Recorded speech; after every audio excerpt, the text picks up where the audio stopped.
1. And we are live on the present tense with Sam Stewart on 91.7 FM, WNJ Washington, and online at WNJR.org. What's up, everyone? We are back for a new episode here on the present tense tonight, the first of 2 this week featuring the WJ men's basketball team. They open up tomorrow night versus Baldwin Wallace, 7 p.m. in Berea, Ohio. And my 2 guests on the show tonight are returning to the studio. They're good friends of the show, even better people. My first guest on the show tonight is a senior guard from Huntington, PA. Everyone, welcome onto the show tonight, Nick Gearhart. Nick, how you doing tonight? I'm doing great. How you doing, Stu? I'm doing good. Excited to have you back in the studio, my man. And my second guest on the show tonight is a senior guard from Bridgeport, West Virginia. Everyone, welcome on the show tonight, J.R. Mazza. J.R., how you doing tonight? I'm doing good, man. Appreciate you having me back. Look, I'm excited to have both y'all back in the studio tonight, have a good conversation, kind of preview the season. And, I'll just go ahead and get started with this question. How does it feel to be seniors, and how do you feel like the squad has kind of looked in preseason practice leading up to tomorrow's first game? And Jay, I'll start with you. I think being a senior is definitely a unique feeling. I love how many of us there are. We have a big group of us, so it's easy to kind of be a leader in practice. And when one of us is having an off day, there's a lot of other older guys on the team to kind of pick it up. So it's been good so far, and I think squad's looking good, man. Real excited about it. Yeah, I'm excited to see you guys too. Unfortunately, you guys don't have your home opener until the 15th, Wednesday versus Westminster. That'll be a big one. But it'll be really exciting to see you guys take the court. Maybe if you guys get a chance, tune in to GoPresents.com tomorrow. Check out the guys in action. Gear, what about you? How does it feel to be a senior and a leader on this squad? I'm feeling old. But, I feel like I've been here for a while now. This is our 4th year, so a lot of experience and trying to use that to, get to win our goals this year. So a little underperformed last year, didn't quite get to where we wanted to get. So trying to get there this year. Now, you had a perfect segue. There you go. It had a perfect segue into my kind of line of questioning I want to talk about next. Let's talk about last year for a second, because obviously y'all have come on here a lot. Your sophomore years, we had a great time on here after the championship for that show.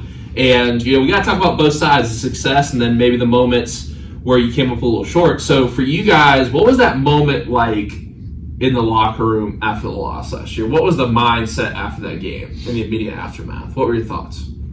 You want me to start? Yeah, that's fine. I think mainly I felt embarrassed, I'd say, and I just mainly felt bad for the seniors on the team, like Kyron Mitchell and Dirk Daniels. It was tough to see them play their last game at our stadium and it go the way it did, and I felt very responsible for that, as I'm sure Gear did and all of us did as well. But I felt a lot of responsibility, and I felt super bad for the seniors on the team. So I think long run it might have been good for us to see as juniors to kind of, now we know what we want to do and what we don't want to do, I guess. But yeah, that's kind of. And I got a follow-up question on that in a second, but I want to ask Gear right now, what was your kind of reaction? Like, obviously, we had a lot of high, you guys had a lot of high hopes. Like, we were really excited to see you guys get out of the NCAA tournament and all these things.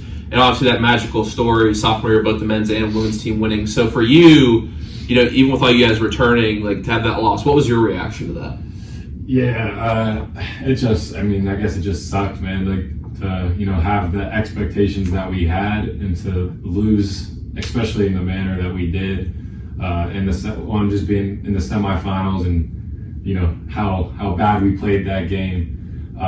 It sucked. And then, like he said, it sucked even worse than knowing that, Kyron and Dirk, 2 of our guys, were leaving and, to leave in that manner, it had a, sour taste.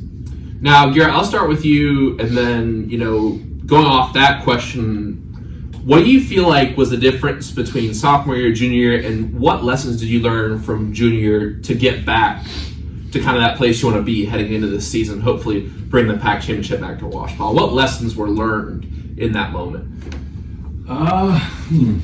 I'd say just taking it one game at a time. Early in the season, we started out really good. I think we were 8-1 maybe to start the year.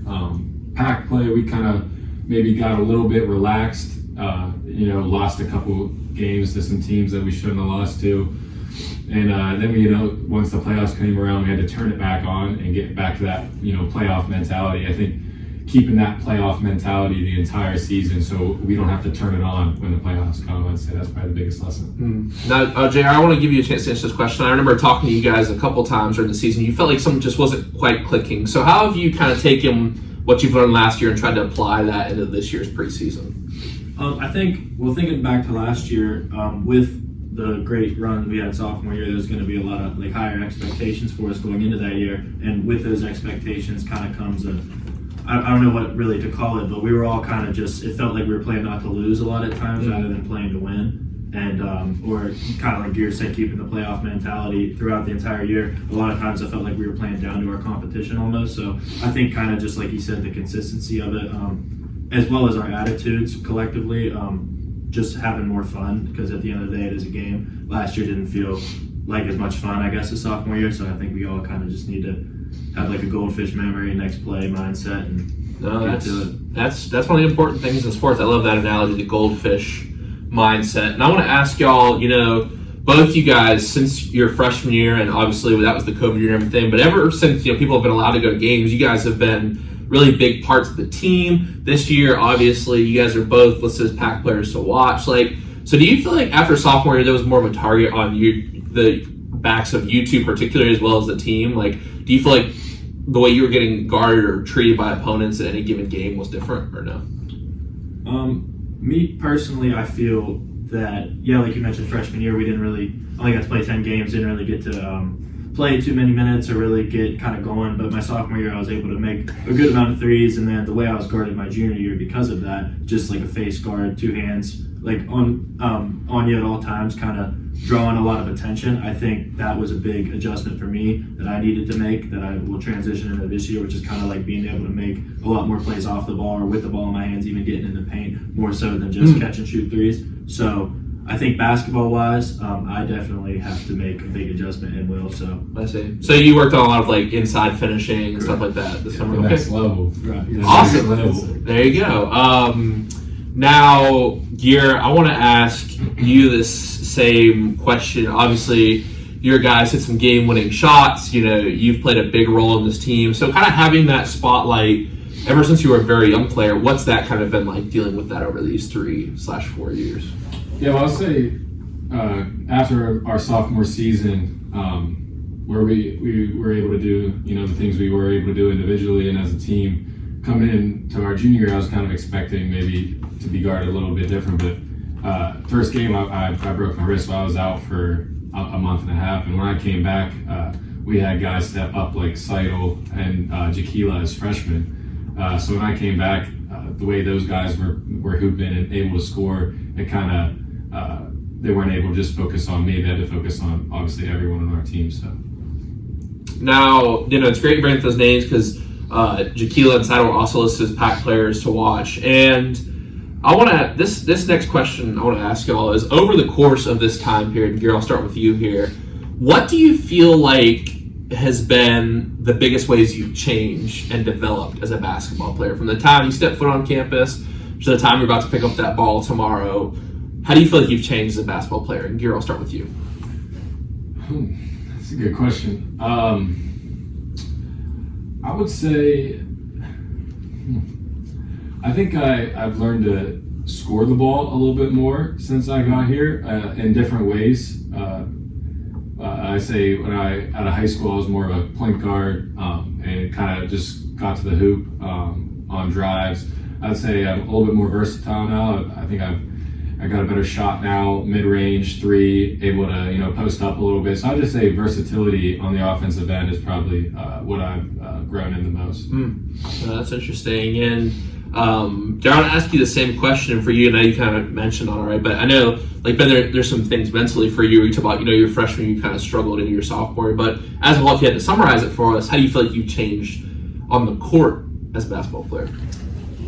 I think just the way my game has changed defensively has been a big part of it for me, because coming in, I always kind of shot the ball in high school. I've always been a better shooter, like from the three-point line at least, but the press, I guess, sophomore year, the way we press the whole game and play defense as hard as we do, that was definitely new for me. So I think just keeping that mindset and energy on defense as well as offense, just like always on go, trying to get steals, trying to make a play, that has definitely helped me out to become kind of more of a whole player. And I think that just kind of segues into me making plays inside of the three-point line as well. But defensively, I think for the first 3 years, that's be my biggest area of growth. Wow.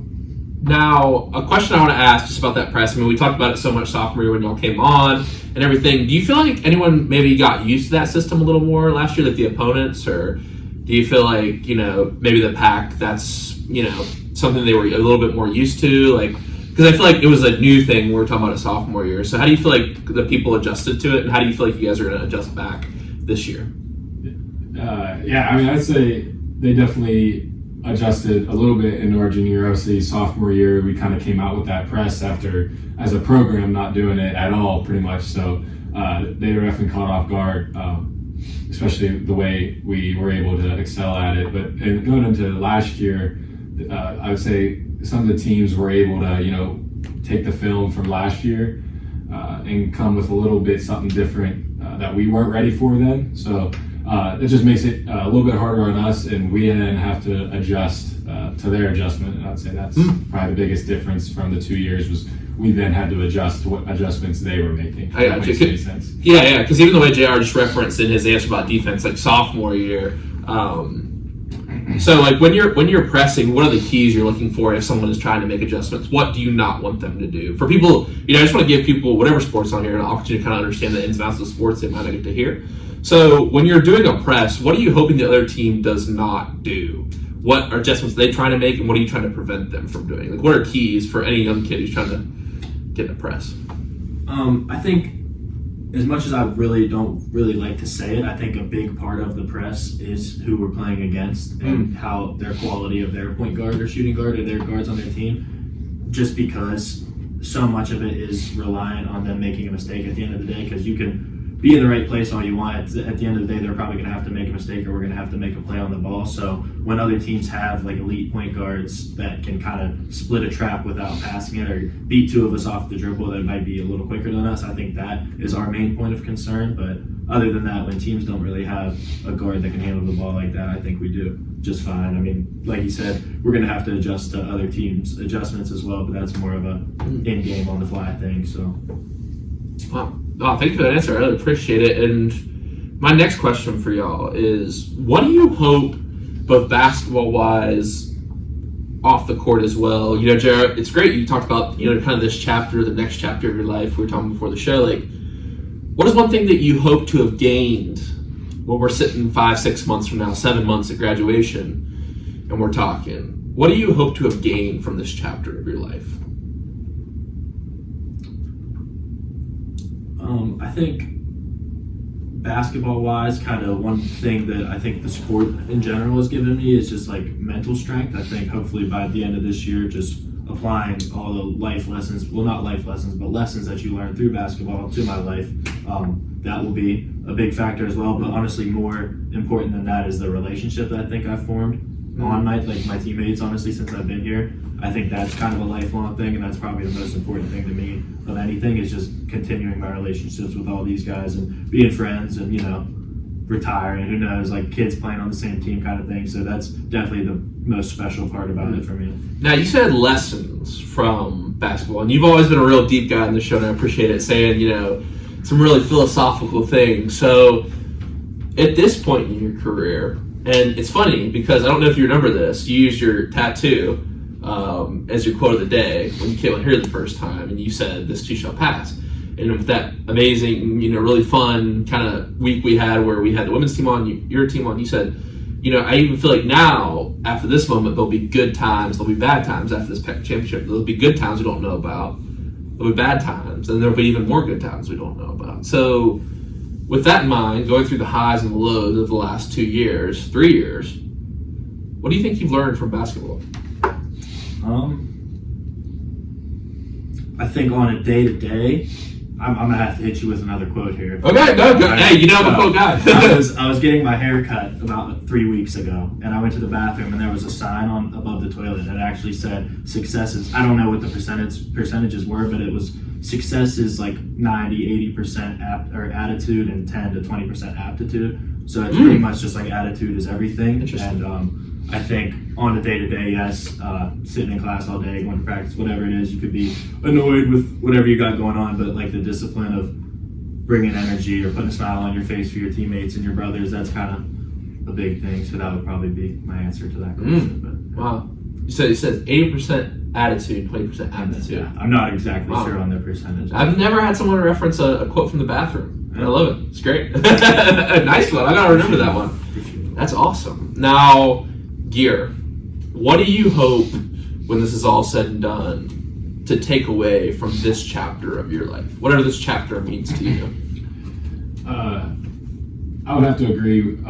First, I'll say I agree with the relationships. That's probably just the biggest thing. But to say something different, I would just say the ability to bring it every day, no matter what. Every day you're not going to want to show up to practice. Every day you're not going to show up to classes. But after a long class, you're going to have to show up to. You're showing up to practice, and you make what you want out of it. So you show up and you give it your all every day, no matter what, is something I took from it. Right. And I think even at the D3 level, most people don't understand that it is a job. And I think for us, we're kind of talking about, we're getting, all of us are near the end of careers, everyone in the senior class, and I feel like one thing that I've thought about is just that the way that the nature of the sport is kind of different from, say, high school. You know what I mean? You're kind of just rolling out there, you're having fun and you're trying to get recruited, but I think now it's there is that pressure to succeed, to stay on the court. Everyone was the best player at their high school, no matter what sport you come from, or at least the top 3 play at their high school. So you go out there, you're having to compete and claw every single day. You can't take a day off, you know what I mean? And sports is the one medium of life where you're truly tested every day. In most jobs, if you just have one bad day at work, you're not going to get your benefits taken away or get fired. That'd be a pretty tough job. But sports is a tough job. You think we're talking about the NBA a little bit later, and college basketball, those guys have one bad game. You know what I mean? It's everyone in the media is talking about, is this guy trash? Should he be traded? That sort of thing. So I think that is one of the things I've learned as well, Gear, the fact that you do have to show up every day and perform. Because you might have the game of your life at 8 o'clock the previous night. You get up at 6, 7 next day, and you got to practice. Exactly. Sir. Yeah. Facts. Yeah. I mean, I'm not a person who likes to get up early, but you see your guys there in the room for conditioning. Y'all have a pretty intense off-season conditioning program, don't y'all? Running hills and stuff. Tell us about that.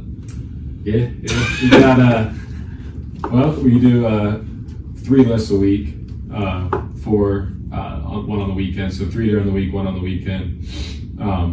But every Friday during the off season before the season starts at 6 a.m. we got a lift, and then 7 a.m. we're straight to Chestnut Street, frat row, and we're running up and down those hills before class. So Wow. Those are always tough Friday mornings, but once you get through that, you're ready for the weekend, so it's always good. Right. There you go. Nice eye opener. Absolutely, yeah. I would just 100% agree with Gear.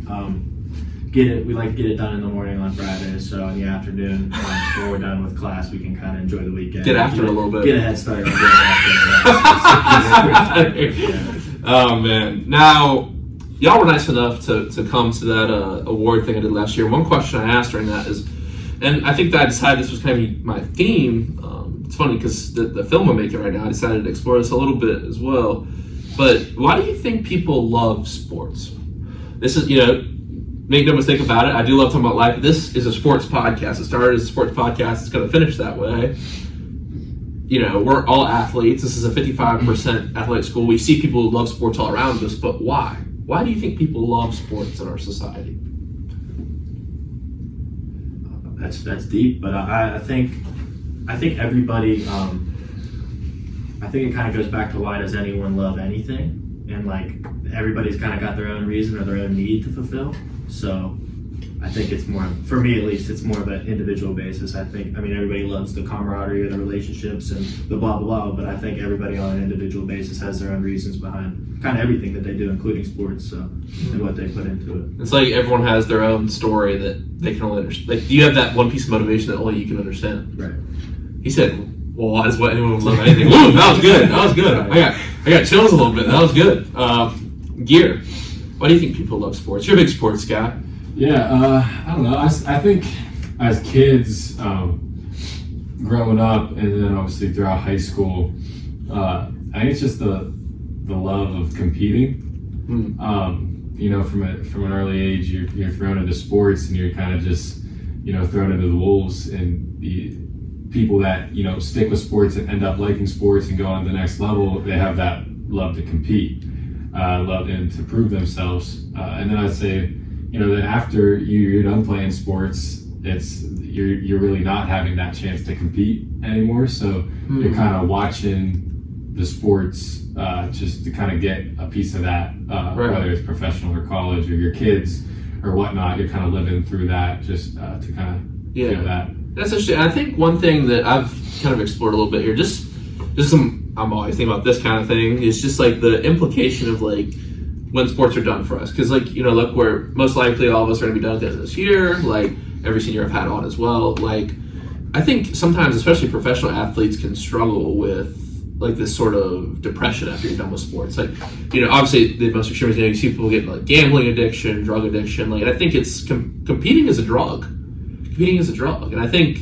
like whether it's you guys play pickup basketball or like whatever, even if it's something as simple as like pickleball on the weekends or ping pong or something like that, it's like I think athletes, if you're not competitive, it's a part of our nature, and that never leaves. So you have to find a way to do that in other parts of your life. I don't know if I know, Jay, you're going to like the finance realm. I don't know if you're trying to do like be the best worker at your, that kind of competitiveness gets it done for you. But like, I don't know. I feel like all of us, not just us as seniors this year, but everyone who's an athlete has to find what they found that they needed from that sport. They have to find it somewhere else because the need for that thing doesn't go away. Whether it's the camaraderie, the team, the competitiveness, the winning, you have to find a way to do that in another way in your life. You can't just let that go away. You know what I mean? For sure. It's like, I don't know. I assume you guys are still going to play in like pickup basketball leagues and stuff. I think for me, it's going to be golf. Golf. I know you're a big golfer. You're a big golf guy. You've been playing much recently? No, not recently once basketball started, but this past summer I was getting after it. Hey, Michael Jordan used to play in between games of the finals. Yeah. It's a little chilly up here. Yeah. Well, I had my golf preview edition. The golf teams are, I don't know if y'all know this, they're really strong here. Yeah. Really strong. Coach Clark. Both in first place right First now. place in the Fall Pack Championships, yes sir. We had Kate Patterson on Thursday. He made the first top 10 finish ever at the NCAAs. The girls team's doing really strong this year. Yeah, great golf program. Shout out Matt Lasik. Matt Lasik came on the show with Andrew Platt last year. That was an awesome show. Luke Malesko rather has been having a great year. He came on the show as well. Yeah, awesome golf programs here, Coach Cluck. So talk about a sport that's mentally difficult. Yeah, it's interesting. It seems so frustrating. It seems hard that people enjoy this. Do you play golf, Joe? Socially. You dabble? Yeah, socially. I'm a social golfer, so I'm not any good, but I have a great time when I go out there. Cracking open a couple on that. I'm not legally authorized to say.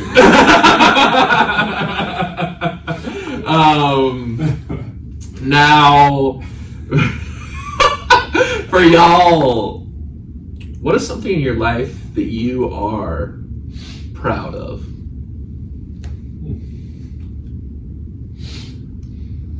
Just off the top of my head, I think one thing that I'm proud of is, I guess, you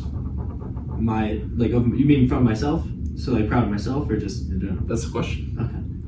I think one thing that I'm proud of is my family, in the sense of just now that I'm getting to the stage in life where it's time to kind of make some big decisions, and I kind of have to go one way or the other, really. I think I'm proud of my family, and the adults or authority figures in my life have given me such good examples to kind of go off of and learn from. So I feel, I wouldn't say proud necessarily, just lucky and kind of blessed that getting to this stage in life where I'm kind of transitioning into the workforce, like you mentioned, or being like an adult. I think having so many great role models, older than me as well as my own age, like some of my teammates and various things and different people I've met while I'm here, but that would probably be the first thing that comes to mind. Awesome answer. And shout out to your dad too. He's always liking my posts on Instagram.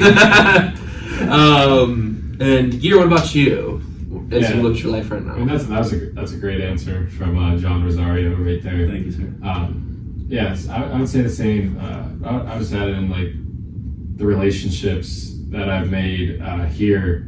I'm just proud of the people that I'm friends with and the type of people that they are. So I think they're going to be types of people that, even though we might be all across the United States or wherever we're going to be, is going to be the type of people that I'm going to lean on and talk to, go on trips with, weddings, that type of stuff, that lifelong relationships that I can lean on for whatever throughout life. Am I invited to the wedding, Gear? Yes, sir. Yes, sir. Hey, I'll be your videographer. I'll do it for only $3,000. You can DJ too. Okay, and there you go. I'll DJ, take the video at the same time. There you go. Now, my next question, the one I've really enjoyed since y'all came on last.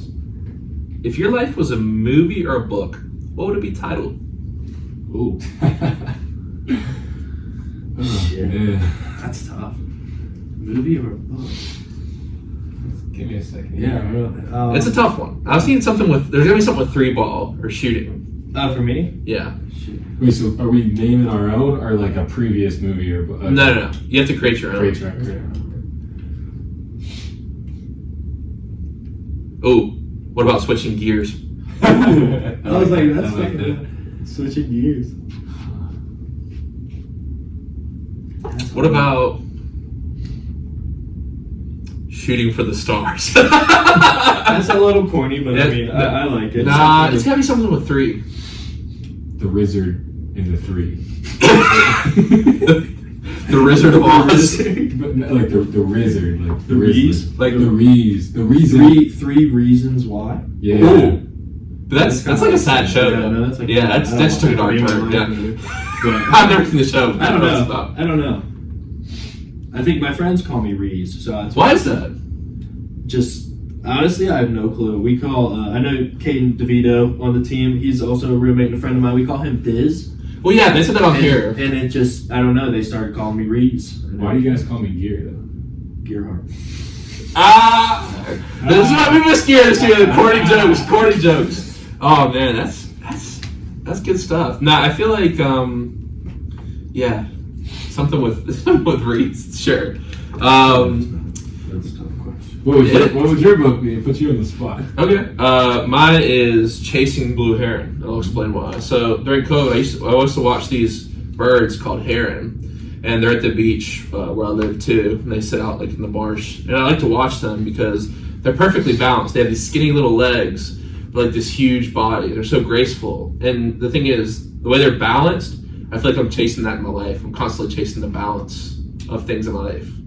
So I feel like I'm chasing balance. I'm chasing that ideal of being balanced. So chasing blue heron. That's why I love you, Stu. That's beautiful. Good answer. Thank you guys. I appreciate it. To be fair, I've had time to think about it. Since I do think about my seat just went down. Down below. I can't see y'all now. Now let's get some fun questions, y'all. I've added some real fun questions since y'all came on the show last. Might have to work on getting this chair pumped back up while you. If you had to listen to one musical artist for the rest of your life, who would it be?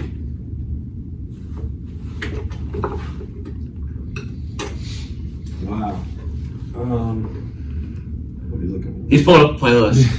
See, the people that pull up the playlist, you gotta just have one off the top of your head. I was gonna say Luke Combs, I guess. I was gonna go. You're not really a country guy. I feel like I just Raw Wave from Kanye West. Interesting. Yeah. Good job. We get a lot of. You gotta get a lot of different vibes. no different vibes. Yeah, no, I like him as an artist, but certainly his political opinions are very, very interesting, and we won't really get into. It's funny, we used to talk about him all the time on here, really, but yeah, it's I definitely respect his artistry. I'll say that. Now, if you had to pick your favorite movie of all time, what would it be and why? And Jerry, I'm gonna ask you a second question for this, but here you go first. My favorite movie is The Dark Knight. Ooh. Yeah. Oh, is there a why to that? I mean, you can say why. I mean, I love that movie. I thought you were just. Do you think? Did you see Robert Pattinson's Yes, Batman? the Batman. Did you like the Batman? I did like it. I think it is up there with The Dark Knight in that trilogy, but I don't know. The Batman is really. It gives you that dark kind of neo noir vibe. Really good Yeah. lighting and things. it's different than the trilogy, and it's kind of more of the detective side of Batman. And so you don't really get the. I don't know. You get some fighting in there though. I feel like. Yeah, but I mean, he is, just basically finding clues the whole time. But it is. Yeah, I think Paul Dano was really good in that movie. He's a great actor. He was like the Riddler was so creepy when he was like seeing like what's that Hail Mary like in the jail like that. Oh yeah, the ending scene where he's singing. That's a great. Yeah, he's a great. He's in this movie called There Will Be Blood. Have you seen that movie? Yeah. It's on. It's pretty good. Yeah, definitely a really powerful actor. Like the type, and I thought Robert Pattinson did a really good job too. Yeah. Although Christian Bale's just such a alpha, bro. Like, Yeah. have you seen American Psycho? Yeah, My brother loves that that's a movie. great movie. He's in good in a lot. Did you see Thor? Love and Thunder. Yeah. He was good in that too. Yeah. I'm trying to think. I just watched this movie called The Machinist with him. Ooh, good. Have you seen it? Yeah. Dude, I can't say the spoiler, but it's really He's an actor that like is. he's a method actor. Yeah, I mean, he gets into the role. Yeah. Like, there's the one movie where he's, like 120 pounds.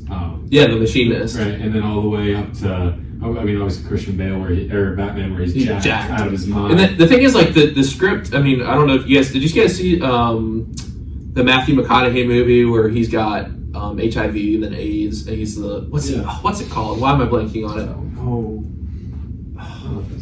I'll have to look it up in a second. It's gonna bother me.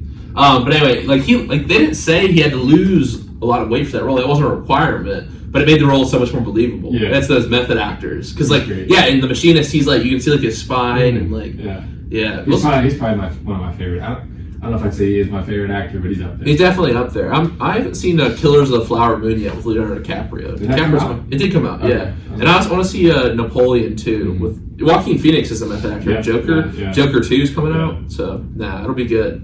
In that movie, it was crazy. I think I heard him say, or maybe it was McConaughey talking about Dallas Buyers Club. Dallas Buyers Club. Yeah, Dallas Buyers Club. Like he ate like a piece of fish and a glass of wine every day. That's all he ate. Because, wow. But you got to respect the craft. You know what I mean? Talk about people trying to be competitive and be the best in their industry.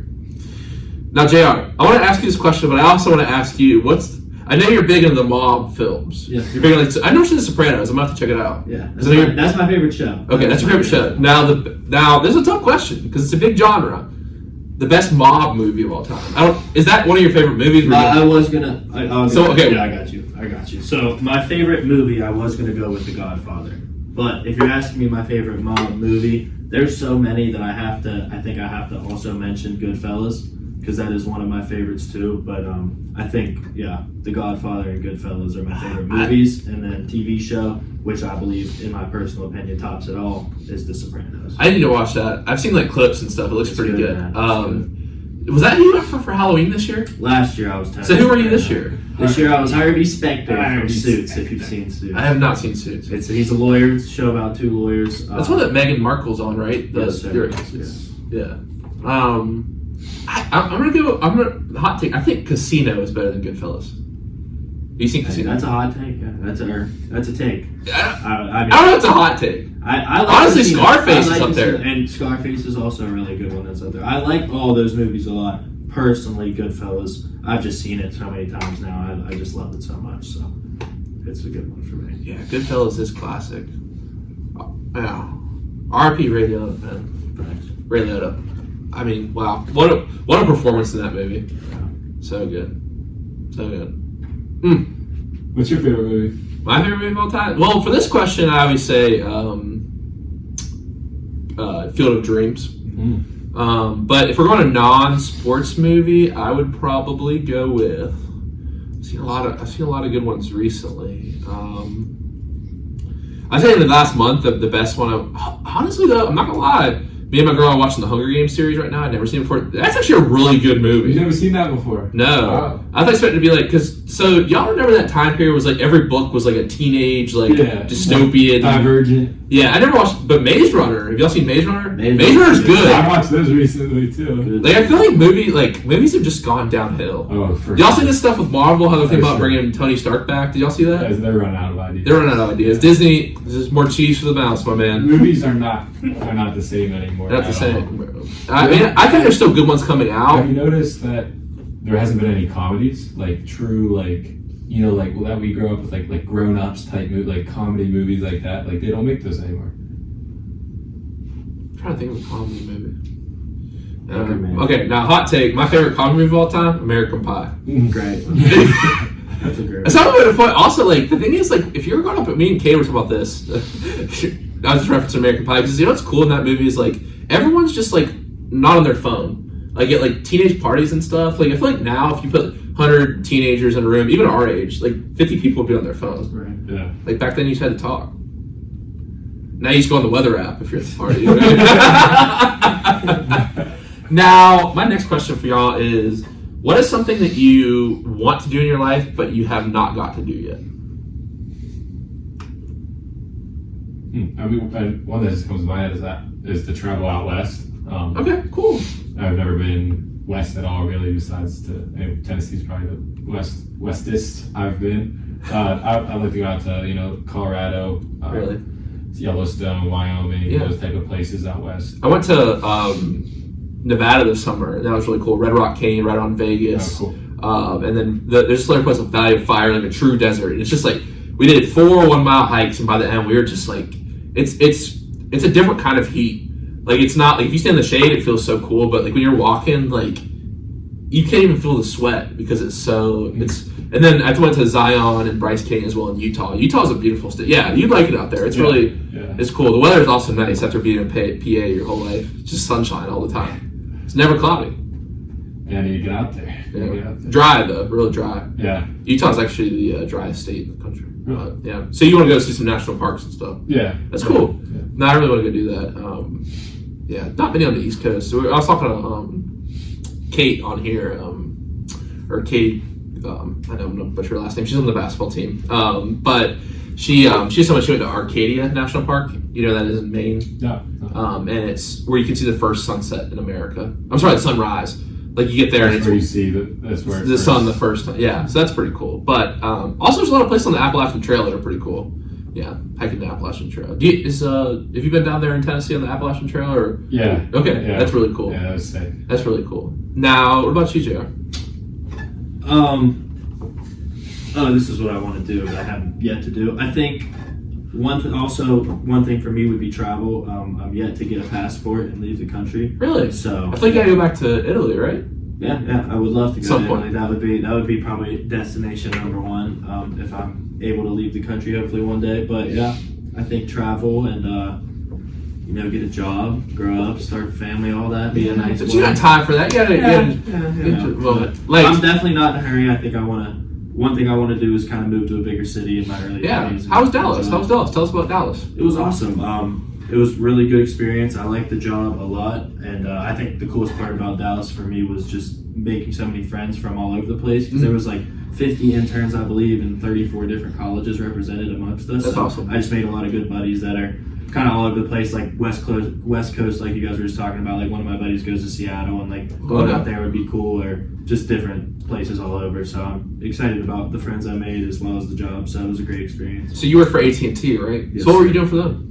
I was in their B2B sales development program, so it was only an 8-week internship, but pretty much you get out of the internship what you would, kind of the full experience of what you would be going into if you were to accept the job, which is just B2B sales, so you're kind of... B to what? B2B, which is like business to business rather than... Okay. See, I'm not a business... See, I don't know the lingo. Sorry, my bad. But it's pretty much, it's instead of me selling you any AT&T business services personally, like... business to consumer, I would be calling W&J the school, or I would be calling like a dermatology office or anything. Okay, To sell interesting. them the same. Very cool. Did you get to do like any fun stuff in Dallas? I know what I don't really know if I'd call this fun. It was interesting because we went to the JFK Museum. Did you get to do that? We got to see a lot of cool stuff.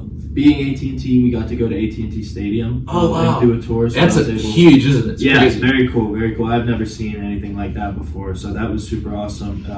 They also took us to a Rangers game. Oh, really? Which was pretty well, dope. there you go. Especially this year, right? Yeah, super dope. And then just like I mentioned, the friends I made, just all the ones from all over the place. I was in a little bit of a culture shock myself, just being where I'm from. Yeah, it was just a lot of stuff I'd never seen before. Yeah, and a lot of just going out and seeing all these different things I'd never seen. So it was really cool and That's a awesome. great experience. I feel like I learned a lot. Did you go to Six Flags? I did not. I went when I was It's too like, hot outside. yeah, dude, it is hot. Did you notice the portions there in Texas are just massive? Yes. Yeah. Yeah, definitely. Yeah. When I went there, I was like, you get like 10 chicken tenders, like. It's expensive. Yeah. Now, my next question for y'all right now is, Well, actually, Jerry, I want to ask you about something you've been doing on campus too. I want to highlight this before we move on here. Tell us about the Special Olympics Club. We talked to Will Kieber on the present tense. I got to do a little interview with him before the Polar Plunge. That was a great event. I assume y'all were really happy with how it went. And a lot of people came out and stuff. And yeah, tell us what's the plans for that. What made you want to get involved in that?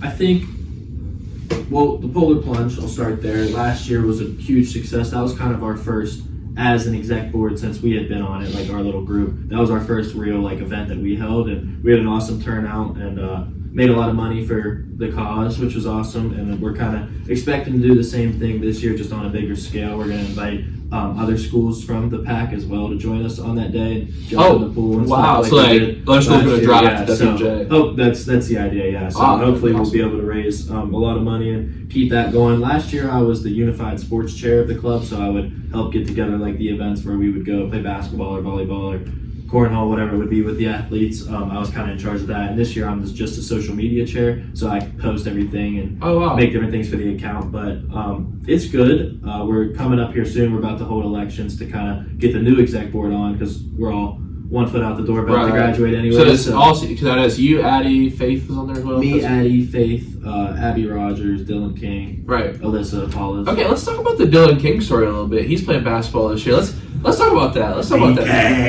Because somebody asked me the other day, it's like that would be an interesting episode for the president. Because I remember I talked to him. I don't want to like go into his whole story or anything, because I'd like to have him on here to tell it. But so basically, he has not played basketball for a while, right? And now he's playing. Yeah, I mean, in terms of like, I think it's for a college team. Yeah, I think our freshman year we played against him for Waynesburg. Right? Yeah, so I think he played his freshman year at Waynesburg. Transferred here then starting for his sophomore year, so his second year of college, and wasn't on the team. Well, he blew his knee out or something, right? Yeah, a couple injuries. Wasn't on the team last year, and I've talked to him a couple times throughout his time here where he wasn't playing about joining the team, and I always told him that we'd love to have him, and I think he would be a great asset on the team. And so then this year he was able to try out and made the team, so now he's a member of our squad. That's awesome. Hey, you might have women's soccer ended up having a great year this year with the first year coach Dan Du Bois, but we had Skylar on here. What a story that was. You know what I mean? Goal in her first game. Yeah. Played soccer in 2 years. She's a beast. Yeah, no, it was awesome. She had a great year. And Jacob Lee getting the goal in that last game. That was insane. Home game. Yeah, so some good moments on the pitch this year. And I'm expecting big things from the winter sports as well. It's going to be awesome. So, let's go ahead and do our Chaka, bro. Let's go ahead and do our trivia questions for tonight while I get my seat fixed during the break. All right. Your 2 trivia questions for tonight. First one, well, they're both multiple choice tonight. What player in 2000 won the All-Star Game MVP, the MVP, and the Finals MVP? Was it Shaq, Kobe, Tim Duncan, or Allen Iverson? The second question, which you'll answer after the break, is where does the Dallas Mavericks name come from? Does it come from a TV show, a movie, a book, or the name of the owner's son? We'll be right after this break. This is The Present Tense with Sam Stewart and everyone puts on FM at WJ Washington and online at WJR.org. Well, it's not the name of the owner's son, because they were the Mavericks. We are back on The Present Tense with Sam Stewart and everyone puts on FM at WJR Washington online at WNJR.org. First trivia question tonight for basketball players on the show tonight, Nick Gearhart and J.R. Mazza, is what player in 2000 was named the All-Star Game MVP, the MVP, and the Finals MVP? I think we're going to go with the big Aristotle. They need a Shaquille O'Neal. That's correct. That's correct. He joined Willis Reed and Michael Jordan, becoming just the third player to sweep MVP honors for the season. The big Aristotle. Is that his nickname? I've never heard that too. Well, I didn't want to say anything because I was like, I'm about to sound like a basketball idiot. I'm about to sound like a casual. I mean, doesn't he have a million nicknames? What are the other ones? Like? The Big Diesel. Big Diesel. I've never heard him called the Big Aristotle. Aristotle was like... I know they call him like the Doc sometimes. The Dr. J. No, but I'm just saying Because he says he's a doctor. He has like a doctorate or something. Listen, I've heard Boogie. I don't even know. I don't even know. Now, the second question for tonight, a little bit more of a difficult trivia question, is how did the Dallas Mavericks get their name? Was it from a TV show, a movie, a book, or the owner's son?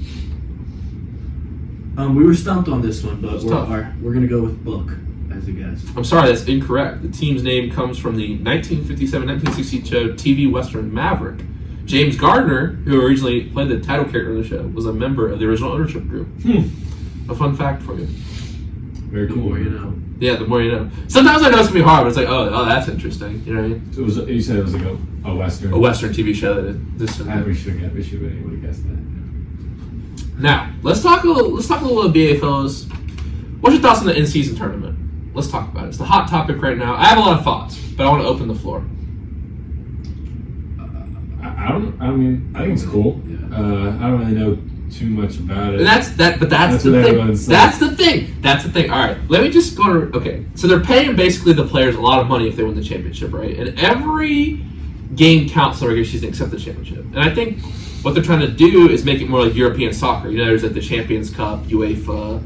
I don't really know soccer tournaments like that go on mid-season, but you know that's a big deal. But I feel like as Americans, we haven't been.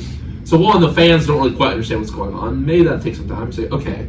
Then my second point is like, Adam Silver is not saying it's for TV or to get viewer interest. Like he says it's for more competitive basketball. Like the beginning of the season is when everyone's healthy and everyone is going to be playing the most because they're fresh. Like, why does it need to be? Why can't the regular season just be competitive anymore? Like, why does it have to be something added? You know what I mean? If that makes sense. Not fresh in the sense that like people are gonna be playing more minutes or anything, but like people have their legs under them the most. Yeah. You know what I mean? I guess that's just. I think it's a gimmick. I just think it's a gimmick. Yeah. It's definitely because you see like the courts. The courts are interesting. I mean, they didn't like toot my horn too much, you know. Yeah, I but, like, look at them and think that's like super. Tickle your fancy. I mean, they are right. I mean, I think whether you like it or not, like to your point about how the NBA, like it's just how the NBA has gone in the last decade. Well, I think here's an interesting point about the NBA in the past decade. It's like, well, one, they changed the dress code for the coaches. They removed the rule that you have to like wear the same colored shoes as your uniform. Yeah. It's a little like I don't know. I feel like it's a little bit like my team out there on 2K or something. Like even with the courts, like it looks like my team court. Like instead of the NBA, it looks a little like AAU-ish. I don't know. Yeah. I mean, to talk about just the tournament itself, I think as long as the games are whenever everyone gets seeded, like, if you win your bracket or whatever, and it goes down to The Vegas. Yeah. I think as long as those games are competitive and there's teams with stars that you're trying to watch, like my glorious king, our glorious Oh king, my gosh. LeBron. I actually am not gonna. There's not gonna be much LeBron slander tonight. I'll do some Lakers slander, but not LeBron slander. Sure, but as long as there's some stars playing in a championship game and they're going all out and they're playing for something, which I think they will be if they're getting. But they already have something to play for. You already have. I mean, You're gonna already get paid millions of dollars. It's an 82-game season, though. Like, I mean, I get it. Once you want to add something in, but I don't know. I think to make it more competitive, it should be competitive. You're a pro basketball player getting to do what you love. true. Yeah, hopefully I agree we with should. that. I agree with that. I'm just saying. I mean, and I'm one of those people. I think they should pay athletes. I think I don't have a problem with the money they're making. I'm just saying, like, does it need to be more motivation than that? That the NBA title's on the line? Yeah. You know what I mean? Like, Michael Jordan didn't need an in-season tournament to get more motivated. You know what I mean? He took it personally. He took it. He did. Now, And he needed Pippen. I mean, I think LeBron needs AD though, and he needs a Mickey Mouse ring too. The NBA bubble was the highest level of basketball. No, it was not. It's basically a glorified pickup YMCA run, yo. It's like, they play those games at LA Fitness with Chris Brickley. Yeah. That's basically what it was like, bro. Come on now. There's like 10 people in the stands. Bars, J.R. You can make the argument maybe it should count. Obviously, I'm being like a little bit incendiary, I would say, but I don't think it's the highest level of basketball. I mean, us outside of the bubble, we can't speak on it. Listen to the people inside of the bubble and what they say. And that's where you get your answer. And that's what you that made no sense, but all right. I mean, like, how are we supposed to know what the bubble was like? They got to live in a resort. But the people inside the bubble say it was the hardest basketball they've ever played. Bro, they were living in a resort. Without their families. Their families were there. No, they were not. JR knows their families were Their there. families were I not know there. nothing of this.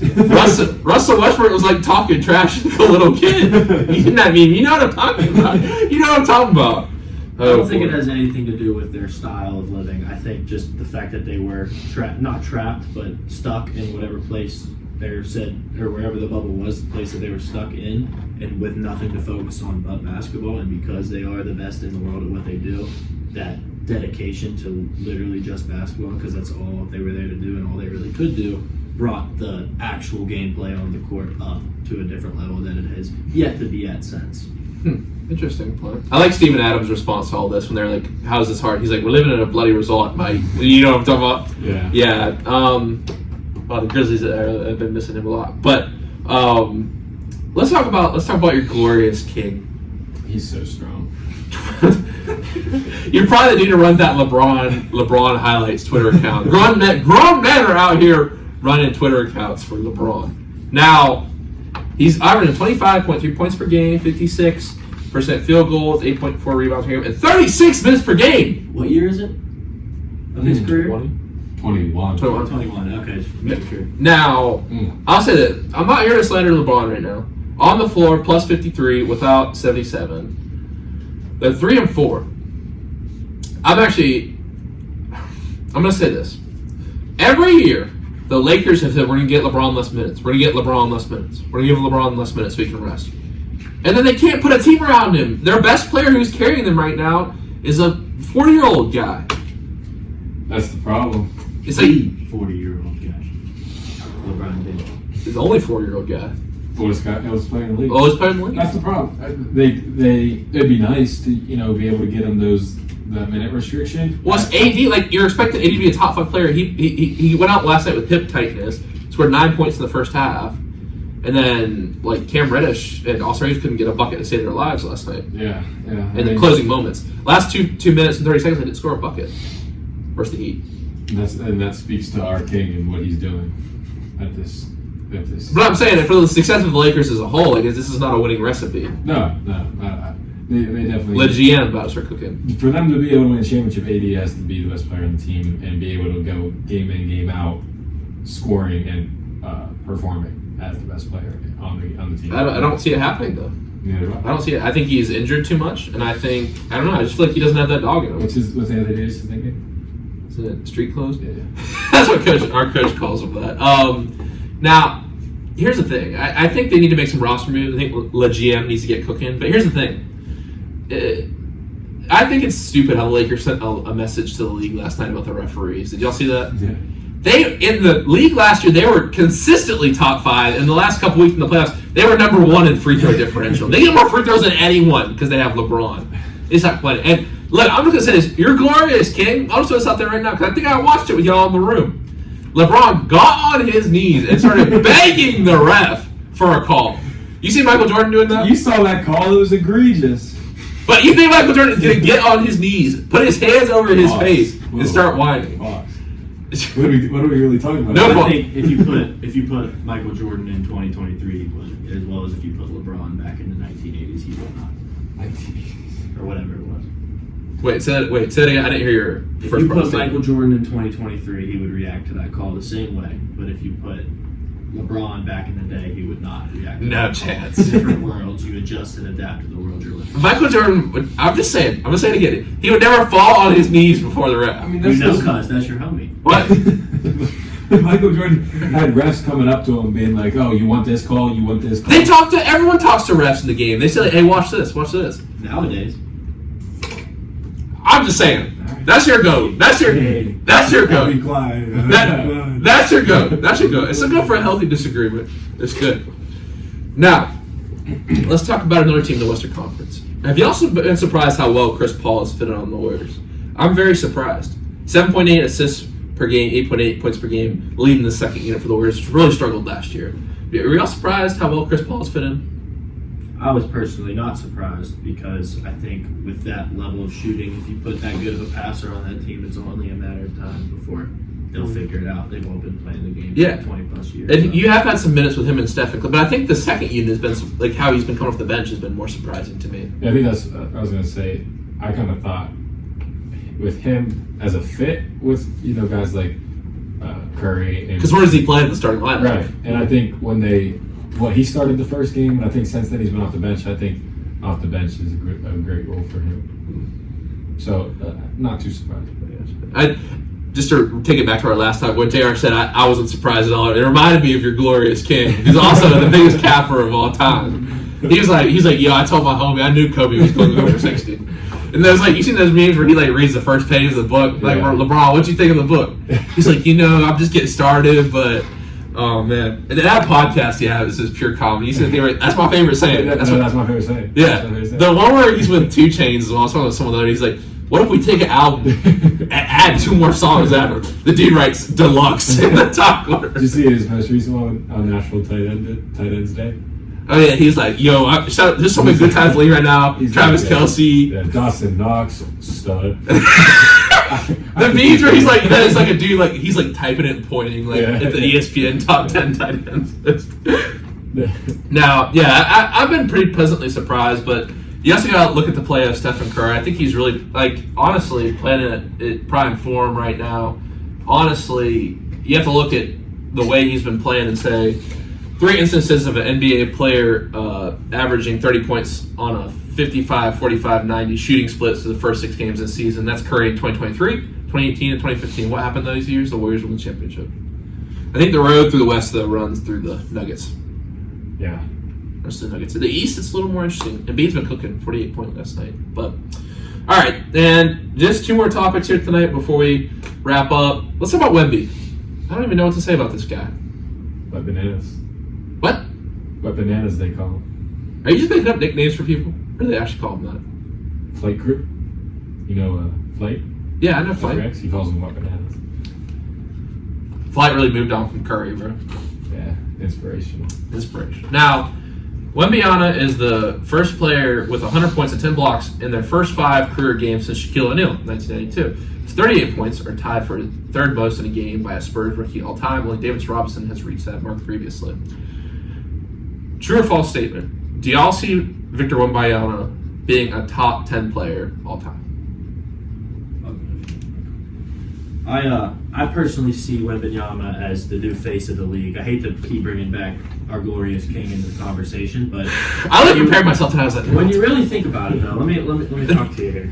When you really think about it, like we just said, a 40-year-old's the best player on the Lakers. Like, we've been looking and searching for a new face of the league for the last however many years, and Curry's up there. Don't get me wrong. I love how you read my mind. I know. Curry. If I had to pick a face of the league behind Bron, it would be Curry. But you talk about fresh out of high school, fresh out of whichever league Wembanyama came from, the amount of attention and stardom. I mean, he was in the Euro League, which is not scrubs. Right. Like, Luka played for I'm them. just saying, I think Wembanyama, if he stays healthy, is the new LeBron. He's the new face of the league.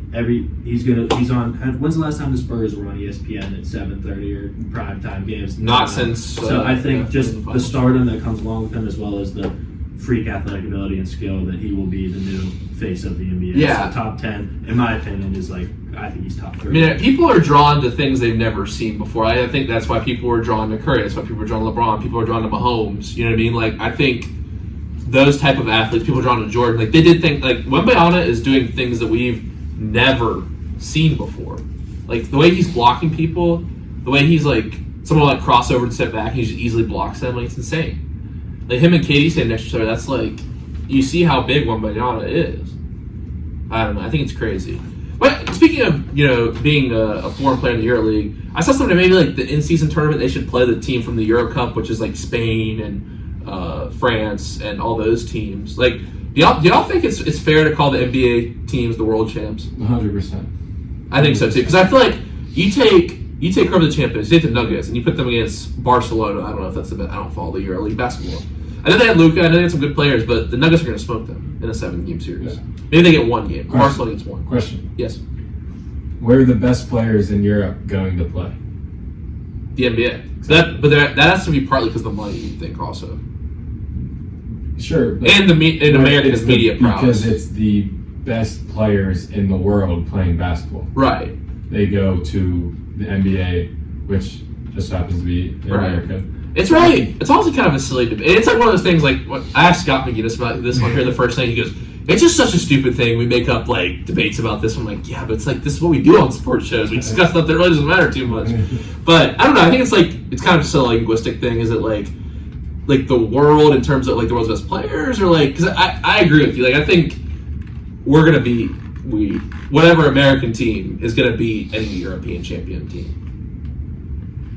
Yeah, I mean that's obviously different. A true world champion is like a track runner that's running against. Because if you think about it, we lost. We didn't win the World Cup of basketball. We lost. We came in third place. That hurt the debate a little bit, to be honest. But that did hurt the debate. Yeah. But I feel like as like LeBron's going to assemble the Avengers with Curry. The Avengers, you mean? What? The Avengers, you mean? Oh my gosh, this is crazy. I got some thoughts we're going to talk about after the show with this, but man, yeah, no. Well, it's interesting because Embiid is actually, I believe, it's from Cameroon, and he's actually decided to play for the United States as well. So, but the thing is, after these guys retire, like American basketball, like European basketball, who's going to be the best team in the Olympics in 8 years? You know what I mean? Kerr retires. Your glorious king retires. I mean, he'll play till Bryce gets there.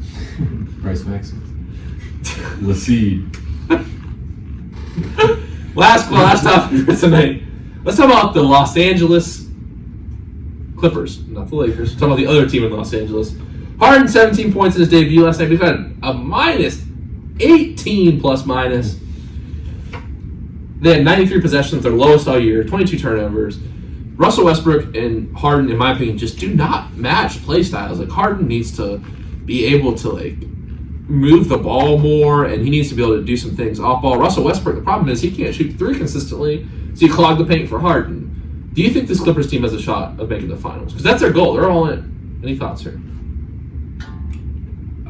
I think that they have a shot. I wouldn't sit here and say that they don't have a shot, but like you said, I think it runs through the Nuggets in the West, and I personally would even take the Lakers over the Clippers this year. So I think they definitely have a shot. They're probably like a top 5-6 team in the West, maybe, but I don't personally see them getting out of the conference semifinals. And I have some. I'm gonna allow Gear to respond to, but I have some thoughts on kind of how it reflects on the state of the NBA to wrap up tonight.